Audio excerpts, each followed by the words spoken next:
जी, आप तो कह रहे थे कि हम वकील हूँ, मेरा 1.5 लाख रुपए का तनख्वाह है, आप काम करने पे क्यों मजबूर हो गए? हाँ, तो तेरे को पता नहीं है, हम लोग सरकारी वकील थे तो 1.5 लाख रुपए सैलरी आता था। अब पेंशन तो आएगा नहीं। और खट्टर अच्छा। साहब बोलते हैं हमारा राज्य है बहुत गरीब है तो हम पेंशन नहीं दे पाएंगे। केंद्र का प्रशासन, वो केंद्र का जो फाइनेंस मिनिस्टर है सीतारमन, वो भी बोलती है कि हमारा देश तो दिवालिया हो गया है, हम भी श्रीलंका या पाकिस्तान की पोजीशन में पहुंच जाएंगे, पेंशन नहीं देंगे हम सरकारी वकीलों को। अब मजदूरी तो करनी पड़ेगी ना, 2 बच्चे हैं, उनकी फीस भी देनी है पढ़ने के लिए, 2 बेटियां हैं शादी के लिए, एक बेटा है, एक भी गोली भी नहीं देने के लिए हमारे पास पैसा नहीं है। 6500 रुपये सैलरी मेरे को पेंशन दे रही है। अब 6500 रुपये में पेट भरें या बच्चों को पढ़ाएं? अब चाय की दुकान भी खोलनी पड़ेगी, उस पर बोर्ड लगा दूंगा, हरियाणा सरकार का क्लास 1 गस्टेड अफसर चाय की रेडी पे चाय बेच रहा है। अब यहाँ मजदूरी कर रहे हैं, कम से कम 600-700 रुपये दिहाड़ी तो मिलेगी। हम कौन सा यहाँ पे रजवाड़े से पैदा हुए हैं, पढ़ाई लिखाई करके मेहनत करके अफसर बने थे, लेकिन सरकार ने जहाँ से शुरुआत करी थी वहीं पे हमने वहीं पहुँचा दिया इसने।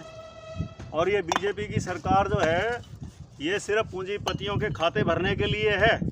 खट्टर साहब बोलते हैं मैंने बड़ी लावणी करी है, बड़ी ये करी है, जरा कदे पेंशन छोड़ेगा क्या? हरियाणा राज्य की उसको इतनी चिंता है, हरियाणा राज्य की उसको चिंता है कि 2030 तक दिवालिया हो जाएगा। और अभी बोल रहे हैं पिछले 3 महीने में हरियाणा ने 7500 करोड़ रुपया जीएसटी का इकट्ठा किया है। एक तरफ से तो दिखाते हैं कि हमारे पास बहुत सारा पैसा है और दूसरी तरफ दिखाते हैं कि हम दिवालिया होने जा रहे हैं। ये 2 स्टेटमेंट क्या है?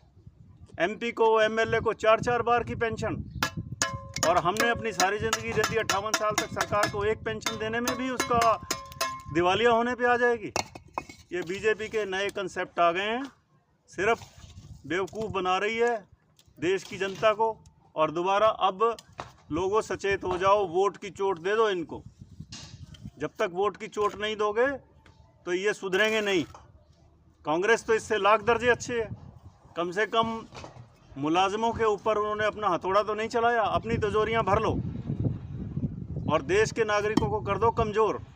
हमने जहां से ज़िंदगी शुरुआत करी थी वहीं पे आके पहुंच गए। अब क्लास 1 गस्टेड अफसर है, या बुढ़ापे में वकालत करेंगे तो वकालत करने में तो 10 साल दोबारा फिर शुरुआत करनी पड़ेगी वहीं से।